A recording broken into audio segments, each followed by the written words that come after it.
Soalnya Muhammad kan dari tadi ini berjuang mati-matian. Ya, keren. Jadi Muhammad, kau join dari HP ya? Iya, Ci. Iya, memang harus seperti itu. Kemudian dibantu oleh teman saja, oleh Beatrix Randa. Terima kasih ya Beatrix mau jadi operator pagi ini. Kau pasti diberkati terus yang. Oke, Muhammad, ini dia standby.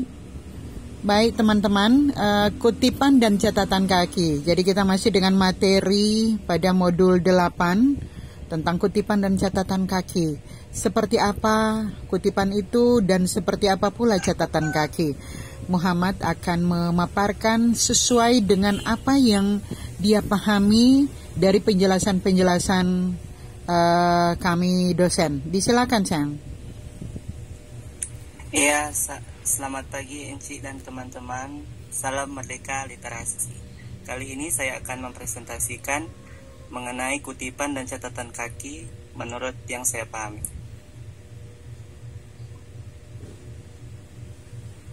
Ya, sebelum kita lanjut, kita harus mengetahui apa itu kutipan.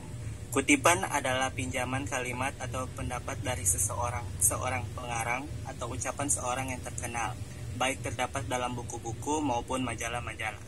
Lalu apa itu catatan kaki? Catatan kaki adalah keterangan-keterangan atas teks karangan yang ditempatkan pada kaki halaman karangan yang bersangkutan. Kita masuk ke kutipan. Jenis-jenis kutipan terbagi atas dua, yaitu kutipan langsung dan kutipan tidak langsung. Kutipan langsung adalah pinjaman pendapat dengan mengambil secara lengkap kata demi kata, kalimat demi kalimat dari sebuah teks asli. Sedangkan kutipan tidak langsung adalah pinjaman pendapat seorang pengarang atau tokoh terkenal berupa intisari atau iktisar dari pendapat tersebut, atau dapat pula berupa parafrase.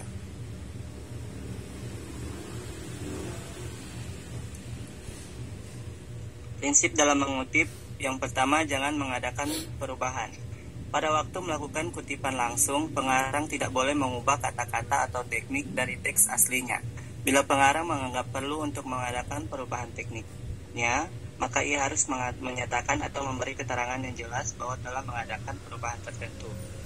Yang kedua, bila ada kesalahan, bila dalam kutipan terdapat kesalahan atau keganjilan, baik dalam persoalan ejaan maupun dalam soal-soal ketatabahasaan, penulis tidak boleh memperbaiki kesalahan-kesalahan itu. Ia hanya mengutip sebagaimana adanya. Demikian pula halnya kalau penulis tidak setuju dengan satu bagian dari kutipan itu. Yang ketiga, menghilangkan bagian kutipan. Dalam kutipan-kutipan diperkenankan pula menghilangkan bagian-bagian tertentu dengan syarat bahwa penghilangan bagian itu tidak boleh mengakibatkan perubahan makna aslinya atau makna keseluruhannya.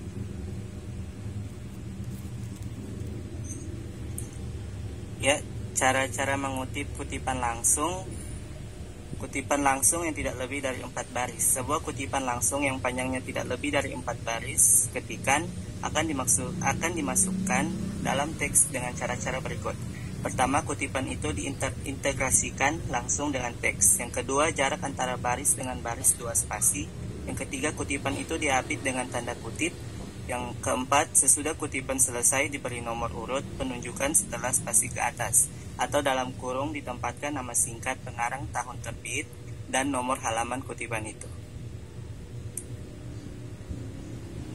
Contoh, ketika Barat dalam zaman kegelapan itulah, tulis Wallace Murphy, Andalusia yang dipimpin kaum muslim menjadi pusat kebudayaan terbesar, bukan hanya di daratan Eropa tetapi juga di seluruh kawasan Laut Tengah. Al-Andalus became not merely the greatest cultural center in Europe, but in the entire Mediterranean basin.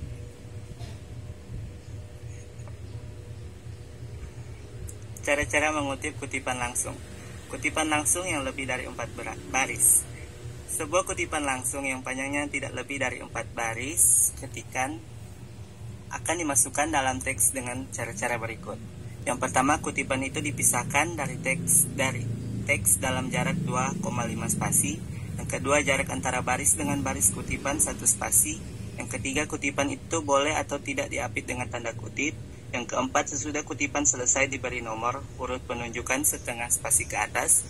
atau dalam kurung ditempatkan nama singkat pengarang, tahun terbit, dan nomor halaman tempat terdapat kutipan itu. Yang terakhir, seluruh kutipan itu dimasukkan ke dalam 5-7 ketikan. Bila kutipan itu dimulai dengan alinea baru, maka baris pertama dari kutipan itu dimasukkan lagi 5-7 ketikan. Contoh, menurut Haji Agus Salim sebagai salah seorang yang turut serta membuat rencana pernyataan kemerdekaan sebagai pendahuluan, preamble, rencana Undang-Undang Dasar kita yang pertama di dalam Majelis Persiapan Kemerdekaan Indonesia, Dokuritsu Yumbi Sosakai, di akhir-akhir kekuasaan Jepang, saya ingat betul-betul bahwa di masa itu tidak ada di antara kita seorang pun yang ragu-ragu bahwa dengan pokok dasar ketuhanan yang Maha Esa, itu maksud akidat, kepercayaan agama dengan kekuatan keyakinan bahwa kemerdekaan bangsa dan tanah air suatu hak yang diperoleh daripada rahmat karunia Tuhan Yang Maha Esa. Lihat buku 100 tahun Haji Agus Salim, Jakarta, Pustaka Sinar Harapan, tahun 1996, halaman 441. Cara-cara mengutip kutipan tidak langsung. Dalam kutipan tak langsung biasanya inti atau sari pendapat yang dikemukakan. Oleh sebab itu, kutipan tidak boleh mempergunakan tanda kutip. Beberapa syarat harus diperhatikan untuk membuat kutipan tak langsung, yaitu yang pertama, kutipan itu diintegrasikan dengan teks. Yang kedua, jarak antar baris 2 spasi.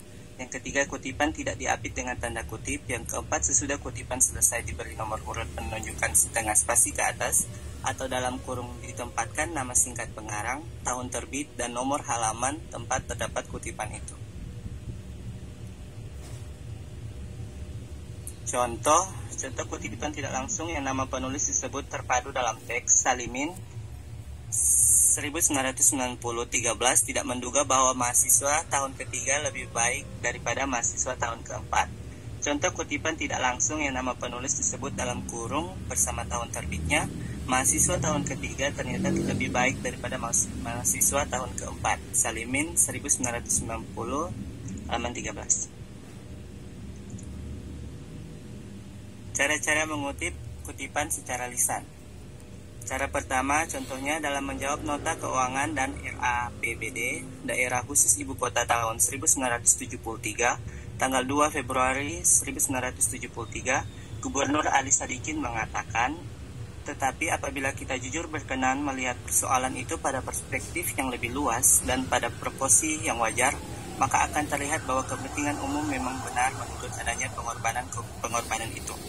Cara kedua yaitu contohnya dalam usaha meremajakan ibu kota, pemerintah DKI Jaya selalu berusaha memperkecil pengorbanan. Pengorbanan inilah yang pada instansi pertama sering dirasakan bahwa akibat yang kurang menyenangkan bagi sementara pihak yang terkena ketentuan itu. Kepentingan umum akhirnya menuntut yang demikian, sebagaimana ditegaskan dengan kata-kata berikut. Tetapi apabila kita jujur berkenan melihat persoalan itu pada perspektif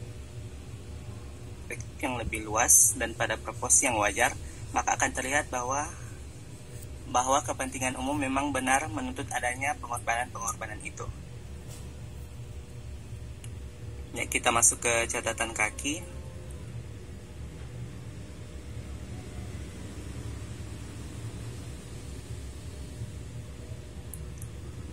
Dalam penulisan catatan kaki terdapat langkah-langkah. Yang pertama, penulisan catatan kaki mencantumkan unsur nama pengarang, judul buku atau makalah, identitas penerbitan, kota penerbit atau tahun terbit, dan halaman rujukan. Yang kedua, nama pengarang ditulis sesuai aslinya tanpa menggunakan gelar, akademik ataupun non-akademik. Yang ketiga, pengarang dengan jumlah 1-3 orang ditulis semua nama mereka dengan lengkap. Sedangkan pengarang dengan jumlah 4 atau lebih cukup ditulis nama pertama dan ditambahkan dengan DKK atau singkatan dari dan kawan-kawan. Dan keempat, judul buku ditulis dengan huruf italik atau cetak miring. Jika menggunakan mesin ketik biasa bukan komputer maka diberi garis bawah. Jika rujukan bukan berbentuk buku tetapi makalah, maka judul ditulis dalam tanda petik 2 dan tanpa cetak miring atau garis bawah. Yang ke-6, identitas penerbit ditulis dalam tanda kurung dengan urutan kota terbit, penerbit, dan tahun terbit. Antara kota terbit dan penerbit dipisahkan oleh tanda titik 2, Sedangkan antara penerbit dan tahun terbit dipisahkan oleh tanda koma. Yang ketujuh, penulisan halaman diawali dengan akronim HLM atau halaman, lalu diikuti dengan nomor halaman. Jika halaman menunjukkan memiliki interval, maka diikuti dengan pisah atau garis sambung. Yang terakhir, setiap unsur catatan kaki dipisahkan oleh tanda koma, lalu penulisannya diakhiri dengan tanda titik. Contoh catatan kaki. Contoh yang diambil dari referensi pada buku dengan seorang pengarang. Siti Mutmainah, Bahasa Indonesia untuk Perguruan Tinggi, Malang, Literasi Nusantara Abdai, tahun 2019, halaman 94.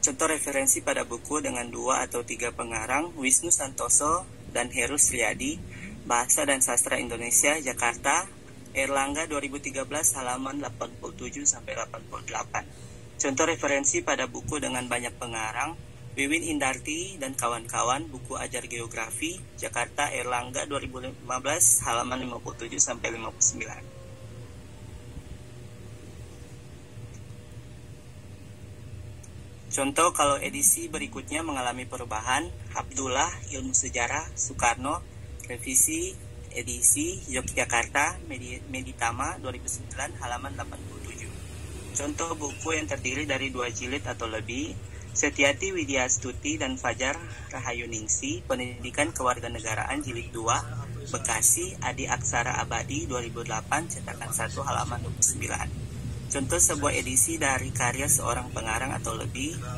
Min Swee Kin, edisi Application of Structural Education, Modeling in Educational Research and Practice, Rotterdam, The Netherlands, since Publisher, tahun 2000, halaman 25.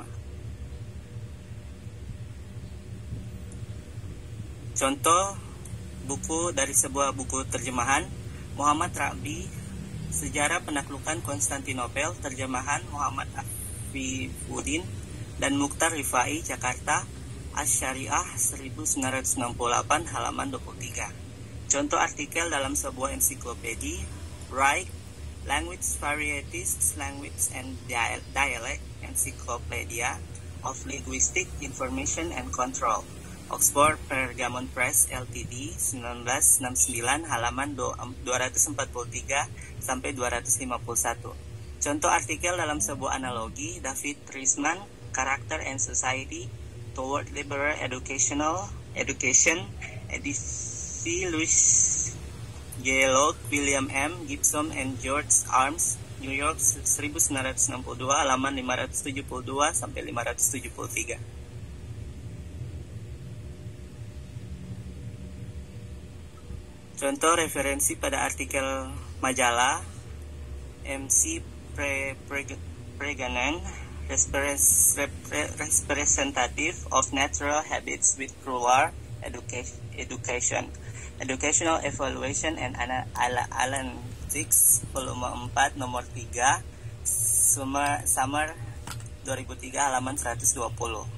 Contoh referensi pada artikel harian, Bambang, Peran Keluarga dalam Pendidikan Anak, Kompas, 30 April 2016, halaman 14. Contoh tesis dan disertasi yang belum diterbitkan, Murid Rahman, skripsi Perkembangan Struktur Ekonomi Menengah ke Bawah setelah mempelajari Kecakapan Teknologi Informasi, Yogyakarta, UGM 2005, halaman 85. Contoh referensi pada 2 sumber atau lebih, Muhammad Rabi, Sejarah Penaklukan Konstantinopel, terjemahan Muhammad Afifuddin dan Mukhtar Rifai, Jakarta, Asy-Syariah 1968, halaman 23, dan The Wright, Language Varieties, Language and Dialect, Encyclopedia of Linguistic Information and Control, Oxford Pergamon Press Ltd, 1969, halaman 243 sampai 251. Contoh referensi pada dari sumber kedua, Bambang, Peran Keluarga dalam Pendidikan Anak, Kompas, 30 April 2016, halaman 14, mengutip David Riesman, Character and Society Towards Liberal Education, edisi Louis J. Locke, William M. Gibson, and George Arms, New York 1962, halaman 572 sampai 573. Sekian presentasi saya, terima kasih. Ya, baik. Terima kasih Muhammad. Syukur tanpa kendala. 14 menit saja ya Muhammad. Tapi keren, salut buatmu.